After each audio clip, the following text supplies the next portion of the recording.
செல்லுவது எனக்கு இந்த ஆபியத்து இருக்க வேண்டும் என்று நான் அல்லாஹ்விடத்தில் கேட்கிறேன். அதுக்கு யார் சொல்றாங்க, ஒரு தோழர் உடைய சல்லல்லாஹு அலைஹி சொல்லக்கூடிய செய்தி வரும்.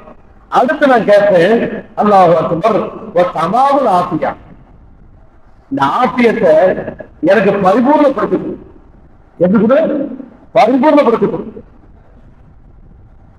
எல்லாமே ஆபியத்தா இருக்கும். கண் பார்வை நல்லா இருக்கு, ஆனா நடந்து பஞ்சாயத்துக்கு வர முடியல. இது பரிபூர்ணமான ஆபியத்தா இருக்க முடியுமா?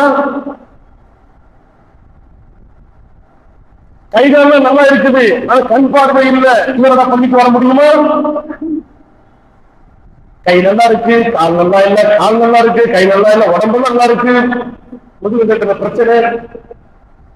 இப்படி அரைமுறையான ஆபியத்தை நான் உன்கிட்ட கேட்கல, தமாமுல் ஆபியா, பரிபூர்ணமான ஆபியத்தை எனக்கு தருவாயாக. அடுத்து ஹுஸ்னுல் ஆபியா, அந்த ஆபியத்தை அழகான ஆபியத்தா, ஆரோக்கியமா இருக்கும், நேச்சுரலா இருக்கணும், இயற்கை எனக்கு கொடுத்த மாதிரி இருக்கணும். இன்னைக்கு கண்ணாடி போட்டு படிக்கிறோம், இது என்ன ஹுஸ்னுல் ஆபியான்னு சொல்ல முடியுமா? கண்ணாடி எல்லாம் படிச்சதுன்னா அதுல ஹுஸ்னுல் ஆபியா. கொஞ்சம் வயசானதுக்கு அப்புறம் பல்லு போனதுக்கு பல் செட்டு வைக்கிறோம், அது ஹுஸ்னுல் ஆபியாவா? இல்ல, அது செயற்கை ஆபியா. அதை போட்டுக்கிட்டு எலும்பு கட்டிக்கலாம், அவ்வளவுதான். சிரிக்கவும் பல்ல காட்டிக்கலாம், அவ்வளவுதான். அப்போ ரசூலுல்லாஹி ஸல்லல்லாஹு அலைஹி வஸல்லம் அபூ தர் சொல்லக்கூடிய செய்தி ஒவ்வொன்றும் எனக்கு மிகப்பெரிய சிந்தனையை தூண்டுகிறது.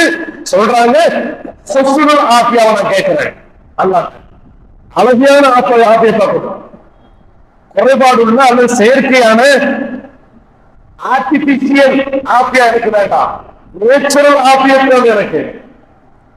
நம்ம எல்லாத்தையும் கேட்கணும்.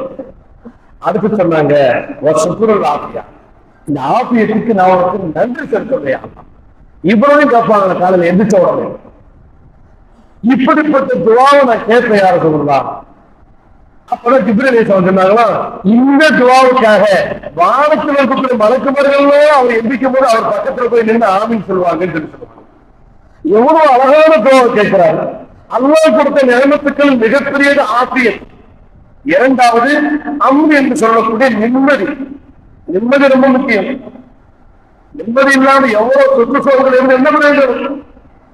என்ன வாகன வசதிகள் இருந்து என்ன பிரயோஜனம்? என்ன பங்களாக்கள் இருந்து என்ன பிரயோஜனம்? நிம்மதி இல்ல. நமக்கு மத்தியில் இன்னைக்கு இப்படி நிறைய உணவமா இல்லையா? அப்ப முதல் நியமத் ஆபியா, இரண்டாவது அம்ரு என்று சொல்லக்கூடிய நிம்மதி, ராகத்து, மூன்றாவது மூக்குள் யோகம். அன்றைய தினத்துக்கு உனக்கு இன்னைக்கு என்ன தேவையோ அதை